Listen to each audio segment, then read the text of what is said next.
Lens استعمال کیے جاتے ہیں. اب میں میڈیا کا آدمی ہوں, 2 منٹ میں پکڑ لیتا ہوں. تو میں نے جب اس کی تصویریں دیکھی اور پاکستان تحریک انصاف کے سوشل میڈیا نے تصویریں لگائیں مانسیرا میں یہاں پہ جو جلسہ ہوا اس کی, تو مجھے وہیں آئیڈیا ہو گیا کہ یہ جلسہ فارغ ہے. اور یہ جس قسم کی جن اینگل سے یہ تصویریں لی گئی ہیں اور جس طرح کے کیمراز کو اور جس طرح کے اینگلز کو استعمال کیا گیا ہے, یہاں پہ یا تو لوگ آئے ہی نہیں یا یہ کسی غلط ٹائم پہ لی گئی ہیں.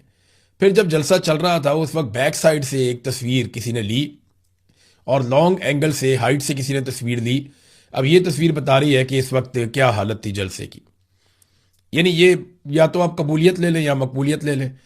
تو سہیل آفریدی صاحب جو ہیں وہ انہوں نے قبولیت تو ایسا لگتا ہے کہ ان کو مل گئی ہے, لیکن عمران خان کے نام پہ ہی لوگ نکلتے ہیں. عمران خان آج کہہ دیں جیل میں بیٹھ کر کے فلاں جگہ پہ جلسہ کرنا ہے, لوگ وہاں پہ آ جائیں گے. عمران خان جب بھی آرڈر کرتے ہیں کہ یہاں پہ نکلو جلسہ کرنا ہے, لوگ آ جاتے ہیں. ایسا نہیں ہے کہ عمران خان کے نام پہ لوگ نہیں آئیں گے, لیکن جو عمران خان کے نظریے پہ نہیں چل رہا ہوگا, جیسا کہ مراد سعید نے اب شکوہ کیا. مراد سعید کا اگر آپ ٹویٹ غور سے پڑھیں تو مراد سعید کا سارا شکوہ اپنے ان ساتھیوں سے ہے جن کو اس نے تیار کیا تھا, جن پر اس نے احسانات کیے تھے. یہ پاکستان تحریک انصاف کے وہ نوجوان ہیں جو مراد سعید کی ٹیم میں تھے, اور آج مراد سعید ان سے شکوہ کر رہا ہے کہ تم اس پالیسی سے پیچھے ہٹ گئے ہو جو ہمارے لیڈر کی ہے. بہرحال یہ پولیٹیکل پارٹی کا معاملہ ہے, چلتا رہے گا. مریم نواز نے ایک اعلان کیا, ناظرین یہ اعلان آپ سنیں, بہت مزیدار ہے. یہ بڑی انٹرسٹنگ چیز ہے. ناظرین ماضی میں ایک دور ایسا بھی تھا جس وقت مریم نواز صاحبہ اپنے چچا شہباز شریف کو فون کر کے کہتی ہیں کہ یہ ہیلتھ کارڈ تو بند کر دیں, عمران خان کے پاس اس کے علاوہ کچھ نہیں ہے. آپ ہیلتھ کارڈ بند کر دیں, غریبوں کا جو مفت علاج ہو رہا ہے جہاں سے دل کرتا ہے وہ اپنا علاج کروا لیں. اگر آپ یہ بند کر دیں گے تو اس سے فائدہ ہو جائے گا ہمیں, اور عمران خان کو پولیٹیکلی نقصان ہوگا. غریب مرتے ہیں تو مرے, یہ مریم نواز صاحبہ نے اپنے چچا کو کہا تھا. لیکن مزے کی بات دیکھیں کہ اب وہی مریم نواز اور اس کا سٹیٹمنٹ, مریم نواز کہہ رہی ہے کہ ایسی ہیلتھ انشورنس پالیسی لائیں گے کہ جس کا جہاں سے دل کرے اپنا علاج کروا سکے گا. یہ تو عمران خان کی پالیسی تھی. ہیلتھ انشورنس پالیسی تو عمران خان کی پالیسی تھی کہ جس نے جہاں سے علاج کروانا ہے جا کر کروا لو. عمران خان نے تو پورے پاکستان کو یہ فیسلٹی دے دی تھی, صرف سندھ کی صوبائی حکومت نہیں مان رہی تھی. عمران خان نے تو ہر جگہ پہ ہیلتھ کارڈ چلا دیے تھے. اور یہ وہ ہیلتھ کارڈ ہے جس کو 4 سال پہلے انہوں نے بند کروایا بے شرمی اور ڈھٹائی کے ساتھ. آج 4 سال کے بعد انہیں یاد آیا کہ اس سے بڑا پروجیکٹ کوئی نہیں تھا. اب یہ عمران خان کے اسی پروجیکٹ کو جو ہے وہ دوبارہ سے ری اوپن کر دے. تھوک کے چاٹنے والی بات ہو گئی. اب مثال تو بڑی گندی ہے لیکن ان لوگوں کے اوپر فٹ آتی ہے. یہ وہی حرکتیں کر رہے ہیں. بہت ہی گھٹیا سیاست اس خاندان نے کی ہے ہمیشہ, اور آج بھی یہ اپنی اسی گھٹیا روش کے اوپر قائم ہے. اسحاق ڈار نے ناظرین ایک سٹیٹمنٹ دیا, بڑا انٹرسٹنگ سٹیٹمنٹ ہے. سٹیٹمنٹ کی پہلی لائن آپ سنیں گے نا تو اگر آپ کو تھوڑی سی بھی انٹرنیشنل پالیٹکس کی سمجھ ہے نا تو آپ کی ہنسی چھوٹ جائے گی. اسحاق ڈار نے کہا کہ پاکستان نے یا ہم نے فریقین کو باور کروایا ہے کہ سعودی عرب ہمارے لیے نو گو ایریا ہے. فریقین کو, فریق کون کون ہے؟ امریکہ اور ایران. اسحاق ڈار کیا پدی اور کیا پدی کا شوربہ. وہ یہ کہتا ہے کہ میں نے فریقین کو بتایا کہ سعودی عرب ہمارے لیے نو گو ایریا ہے, ادھر کوئی نہ جائے ورنہ ہم لڑ پڑیں گے. دیکھیں ایران کو تو پاکستان کہہ سکتا ہے, فریقین کا لفظ استعمال بلا وجہ ہی کیا ہے کیونکہ امریکہ کو پاکستان کہہ نہیں سکتا. آج اگر امریکہ سعودی عرب کے ساتھ کوئی زیادتی کرتا ہے تو پاکستان تو ایک لفظ نہیں بولے گا. آپ کو یاد ہے محمد بن سلمان کے بارے میں کتنے گھٹیا الفاظ بولے کچھ عرصہ پہلے ڈونلڈ ٹرمپ نے, تو اس کے اوپر ایک لفظ نہیں بولا پاکستان کے وزیر اعظم نے یا وزیر خارجہ نے, بول بھی نہیں سکتے. بھئی سعودی عرب تو چھوڑیں, جب پاکستان کے فوجی شہید کر دیے تھے, پیپل پارٹی کا دور تھا غالباً, امریکنز نے افغان بارڈر کے اوپر پاکستانی فوجی سلالہ میں شاید شہید کر دیے تھے اور 25 فوجی پاکستانی شہید ہو گئے تھے. اس کے بعد ہم نے علامتی طور پہ صرف کیا کیا تھا, سپلائی لائن بند کی تھی, وہ بھی علامتی طور پہ, اور وہ جس وقت امریکہ کو پرابلم آیا انہوں نے واپس کھلوا لی. آپ معافی تو ان سے منگوا نہیں پا رہے تھے, اور جب انہوں نے پاکستان کے فوجی شہید کیے تو اس کے بدلے میں آپ نے ان کے فوجی نہیں مارے.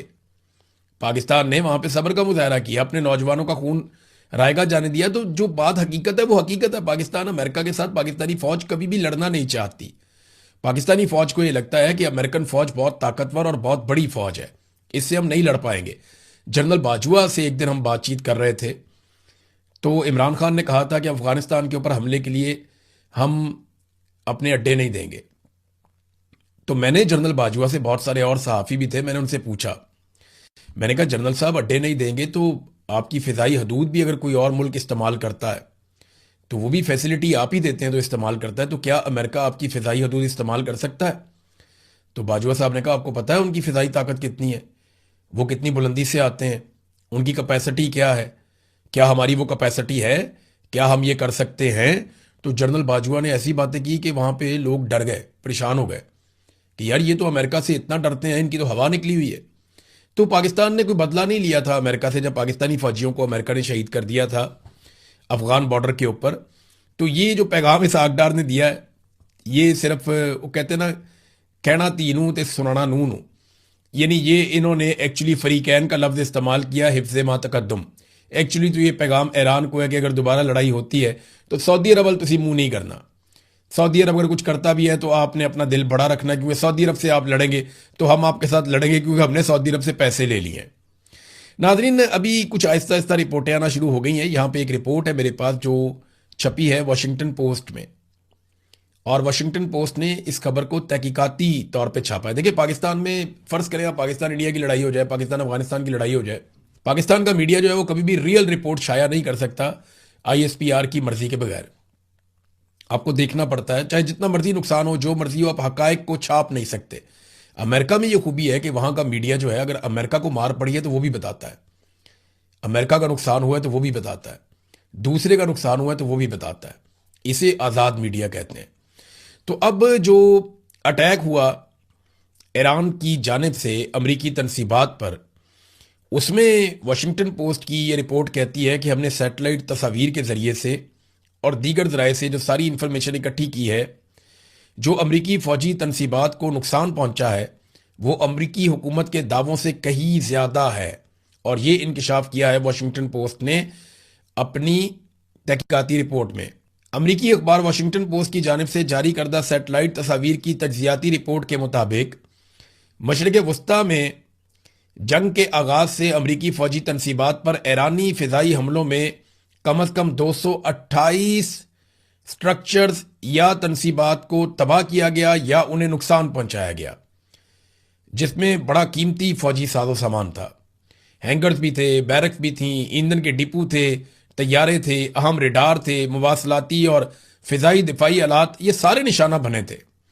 ان حملوں میں نقصانات امریکی حکومت کے دعووں یا اس سے پہلے جو رپورٹ کیے گئے نقصانات ہیں اس سے کہیں زیادہ ہے۔ یعنی جو امریکہ نے کہا نقصان اتنا نہیں ہوا، بلکہ نقصان اس سے کہیں زیادہ ہوا ہے۔ امریکہ اپنا نقصان چھپا رہا ہے، اسی لیے ڈونلڈ ٹرمپ شاید دوبارہ ایران کے ساتھ لڑنا بھی نہیں چاہتے۔ ایران نے بہرحال جو امریکہ نے تجاویز دی ہیں ان کے جواب میں واپس پاکستان کو بتا دیا ہے کہ ان تجاویز پہ ایران کا رد عمل کیا ہے۔ اس طرح کی ویڈیو سننے کے لیے چینل کو سبسکرائب کریں، ویڈیو کو ضرور لائک کریں۔ نیکسٹ ویلاگ میں پھر ملیں گے، تب تک کے لیے اللہ حافظ۔